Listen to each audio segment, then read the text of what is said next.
Hey guys, welcome back to Not a Historian.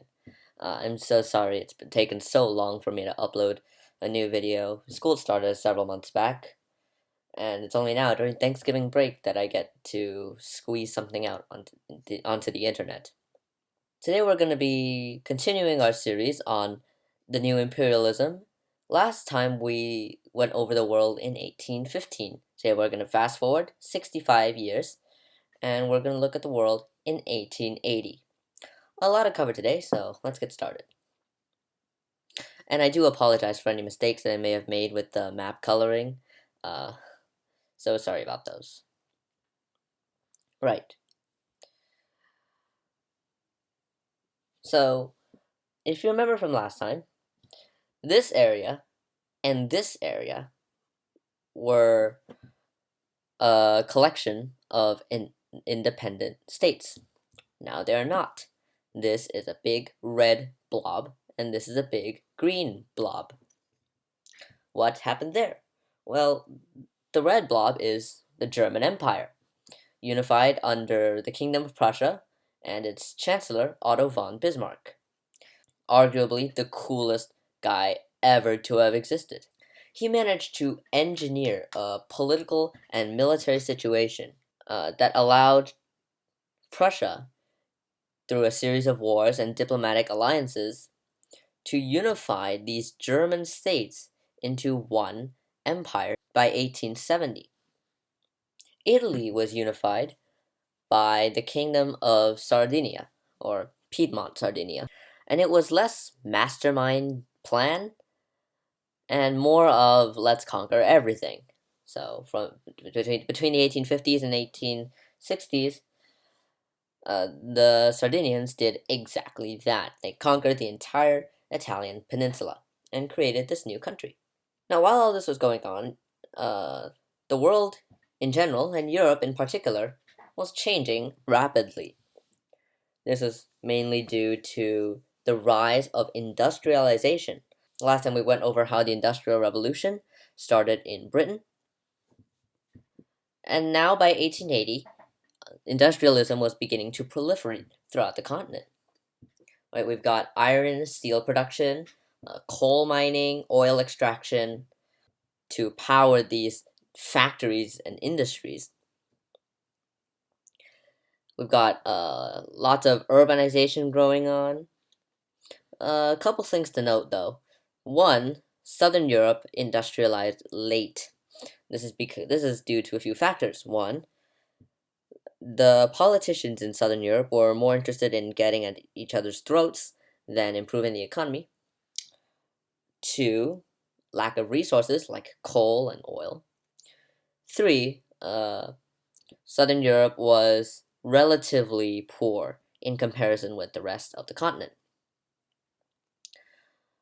Also, we got Russia, which also industrialized late. For the most part of the century, it was mostly an agricultural country. It was only towards the very end of the 1800s when it began to industrialize. And one important thing that happened during that period, as Russia began industrializing, was the construction of the Trans-Siberian Railway from Moscow to Vladivostok. Accompanying this rapid industrialization is the growth of transportation and communications networks. So, like the canals, like the Kiel Canal in Germany, were being dug. We've got telegraph lines crisscrossing the world. We've got the first subways beginning to emerge in London and Paris and other cities. Ocean-going steamships, so no, we don't have to rely on the winds to get where we want anymore. And all this leads to a boom in exports and international trade. There were a few downsides, though, including the mass migration of people from Europe and other places in the world to, well, other places in the world. The causes included instability in the homeland, oppression by the government, unemployment, and also poverty, right? So we've got a lot of people from Europe who are fleeing to the United States, hoping for the American dream, sort of. We've got Chinese and Indians involuntarily being shipped to other places around the world to serve as free labor. And then we've also got Latin America, and of course we've got the gold rushes. People find gold, everybody goes to the place where gold was found, increase the population, boost the economy, etc., etc., etc. Head back to Russia for a little bit. In the past couple of centuries, Russia has expanded dramatically. When it was first founded, it consisted of this territory only. In the 1600s and 1700s, they gained Siberia, and they also gained Finland and Poland. They went up to the Black Sea. In the late 1800s, they played a sort of great game with the UK. Russia's in the north, UK in the south, British India in the south, and this vied for control of Central Asia. What happened was Russia pretty much got everything north of Afghanistan, and the British got everything south of Afghanistan. Afghanistan remained under British influence for the next couple decades until they were expelled. The Russians acquired outer Manchuria from the Qing dynasty, and with it came a warm water port, Vladivostok. This was the entire purpose of Russian expansion, to find a warm water port. Sticking with Eastern Europe, during the 1800s, a sense of nationalism began to grip the continent, and it greatly affected the Balkans. Now, this territory was once under the control of the Ottoman Empire. In the 1800s, the Balkan peoples began to break away and form their own countries. Greece was first to declare independence, fought a war with the Ottomans, and gained control of this piece of land. And gradually they would expand into Thessaly and also into Macedonia. And then we've got other countries following suit: Romania, Bulgaria, Serbia, and Montenegro. These little countries were greatly influenced by the Russians, who was kind of their protector against the Ottomans. Now to the part that everybody's been waiting for: Africa. We'll first look at South Africa. At this point, South Africa was controlled by the British as part of the Cape Colony. The British had just won a war against the Zulus, and they were currently fighting a war with the Boers, which were basically the descendants of the original Dutch settlers in the 1600s and 1700s. The Boers had established a couple of republics. Here's Transvaal, and here's the Orange Free State. The British and the Boers would fight on and off for the next 20 years or so, until the British finally subdued them, consolidated their control over southern Africa, and created the Union of South Africa in 1910. Now, when people think of the colonization of Africa, a lot of the times they think of an Africa cake, and European powers with their knives, they carved sections out of the cake, and they were like, mine, mine, mine, mine, mine. This is kind of true. But here you don't see a lot of European territory in Africa quite yet. Why is that? Well, all that Africa carving happened at the Berlin Conference in 1884. But before then, the Europeans had started stretching their influence into the interior of Africa.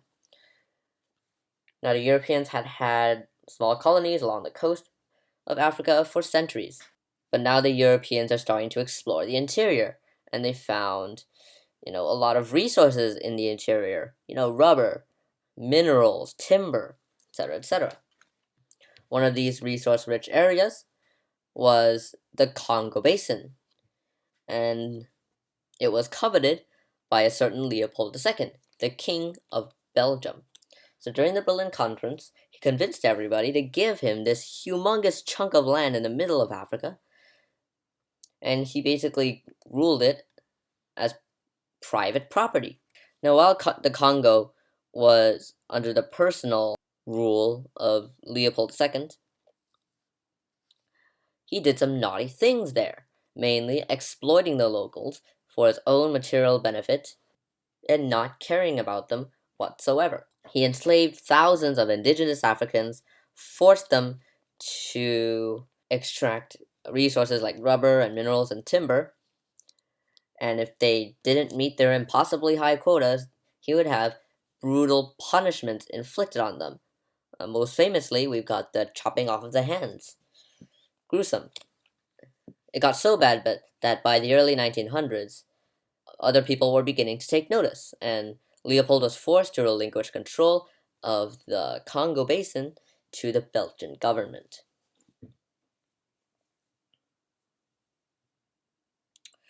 Let's shift our focus here to Japan. In 1815, Japan was ruled by the Tokugawa shogunate. In 1880, it is not. It is now the Empire of Japan. How'd that happen?